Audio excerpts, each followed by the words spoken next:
In today's video, we are going to look at a military genius who lived among us, but most of us have never heard of.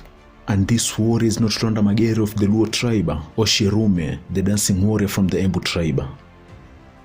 His name was Mukite, son of Nameme, and he was from the Bukusu tribe.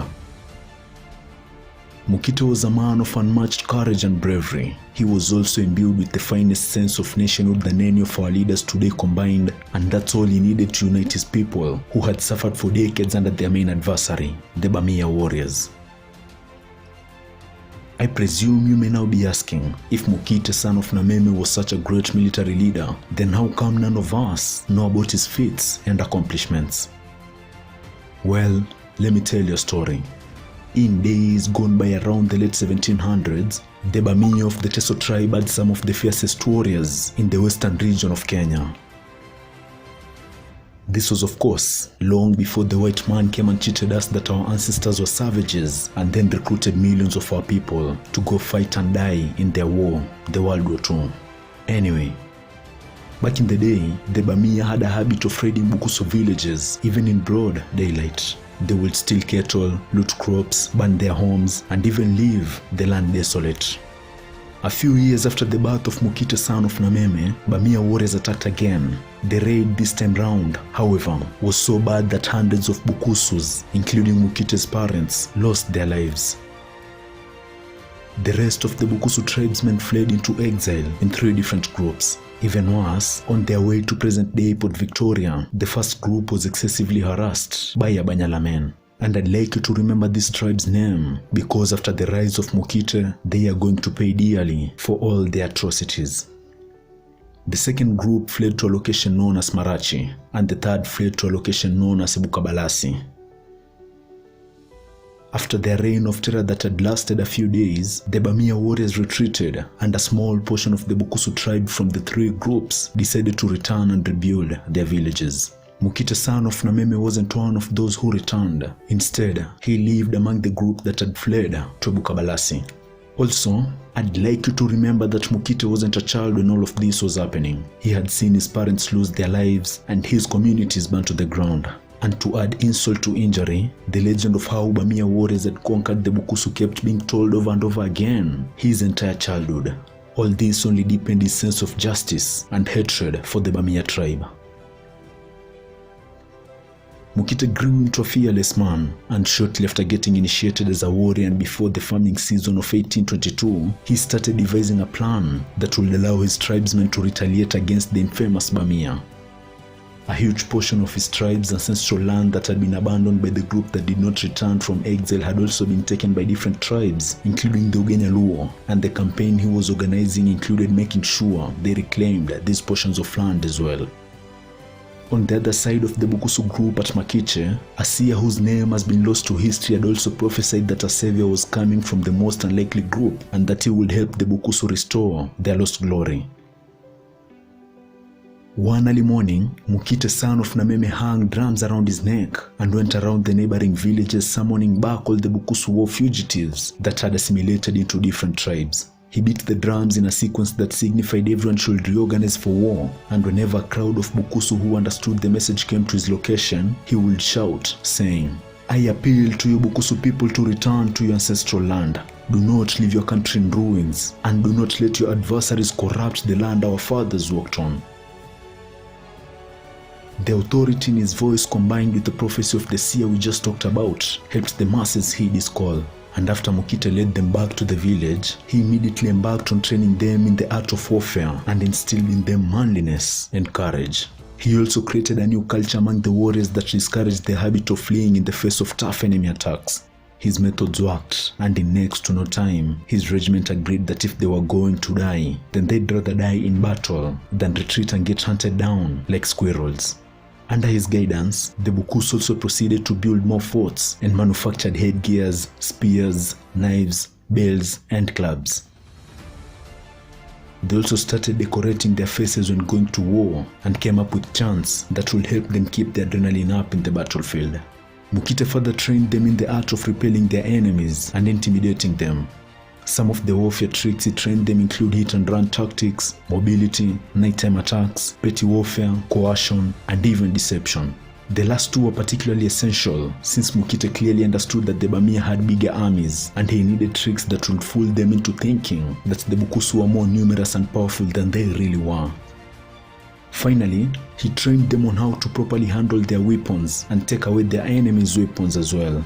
It's undeniable that under Mukite, the tribe received tremendous military training. But that wasn't the end of Mukite son of Nameme's skills and wit. When he saw that his warriors were ready for battle, he divided the army into two different groups, the 𝗤𝗄𝗘 and the 𝗤𝗟𝗪𝗪. The 𝗤𝗟𝗪𝗪 group was the advanced party, meaning that they would go into battleground first. The 𝗤𝗄𝗘 group, on the other hand, will usually remain behind and hide in a nearby bush or hill. This way, after the first group had engaged the enemy and the enemy was tired, the group would retreat and run past the second group, with the enemy usually in hot pursuit. Then immediately after the first group passing, the second group in hiding will then come out of hiding and engage the now tired enemy warriors. This is the same strategy that resulted in the legend that Bukusu warriors never get tired in the battleground. With that in mind, the formerly cowardly Bukusu tribesmen had now been turned into ruthless warriors, and when they went to war with the 𝗣𝗡𝗅 this time, the tables were turned on the 𝗣𝗡𝗅 and they were served one of their most humiliating defeats to date. Tribes that had occupied Bukusu lands, including Luo of Ugenya, the 𝗣𝗪𝗏𝗏𝗏, 𝗣𝗪𝗪𝗏, and 𝗣𝗪𝗏𝗏𝗏, were not spared either. Legend has it that Mukite or Nameme even went on to win against the 𝗤𝗏𝗏𝗏𝗏𝗏𝗏𝗏𝗏𝗏, which was the native name referring to the Maasai of Uasin-Gishu. At the time, it was unfathomable that any tribe could win against the Maasai, but Mukite or Nameme did it. Now, remember the men of Abanyala who harassed the Bukusu as they were going past Port Victoria? Well, it was their turn to face the music. Mukite marched his army to their land and beat the living daylights out of them. After reclaiming their land and restoring their glory, Mukite or Nameme created a third group of warriors known as the 𝗣𝗖𝗘𝗔𝗦𝗘. This group included ladies as well, and their role was to act as scouts and intelligence so they could report on the enemy's movements and position. This was key in stopping any potential surprise attacks and deceptive strategies from the enemy. Sadly, the battles of restoring their honor and reclaiming their lands were not the only major battles Mukite's warriors fought. Apparently, after 𝗣𝗡𝗅 warriors were defeated, they pulled back and regrouped with other warriors from the rest of the 𝗤𝗏𝗄𝗏 tribe. Their numbers were now exponentially higher compared to those of Mukite, but their biggest mistake was owning Mukite or Nameme that they were going to attack.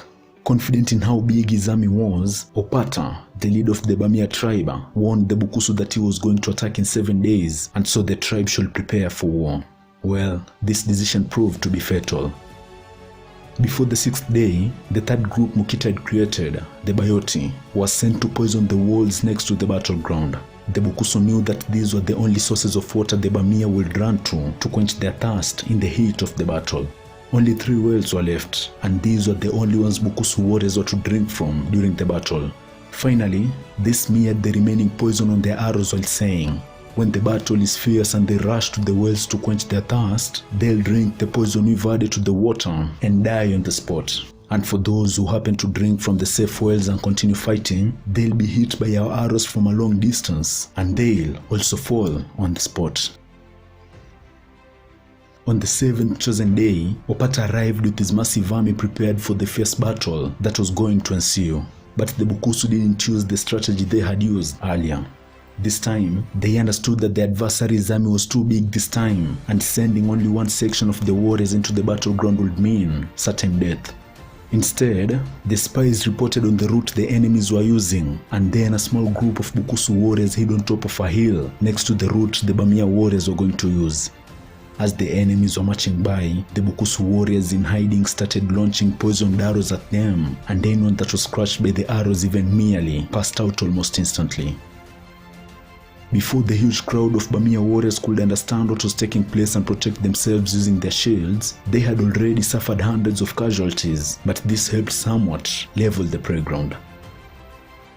The group of Bukusu archers then ran back to the battleground and waited alongside their fellow warriors. When the 𝗣𝗏𝗏𝗏𝗏𝗏𝗏𝗏𝗏𝗏𝗏𝗏𝗏 arrived, the Bukusu launched all their remaining arrows, but since the 𝗣𝗏𝗏𝗏𝗏𝗏𝗏𝗏𝗏𝗏 had already learned from the mistake earlier, they were now shielding themselves accordingly, and only a few arrows managed to hit their targets. After launching all their arrows, they put their bows down, took out their spears, and ran into the battleground ready to face their enemies in a fight to the death. The war waged on for hours, and when warriors who were exhausted retreated to drink from the wells, a huge portion of them will drop dead at the spot.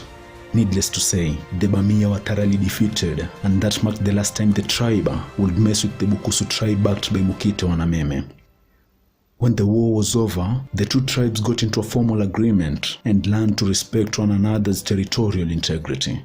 To this day, Mukite or Nameme's bravery and skills that allowed him to unite the Bukusu tribesmen is a tale told with a lot of pride among the inhabitants of Western Kenya. And hey, before you go, I share images on Instagram and Twitter about different interesting tricks our communities used to survive in the past. So make sure you check me out there as well. I'll leave the links to my profile in the description below. That's it for today. If you like the content, kindly do not forget to smash the like button below. This will help the channel grow and allow me to make more videos in the future. Also, if you have a topic you think I should cover, do not hesitate to leave a comment below. Thank you and see you again next week.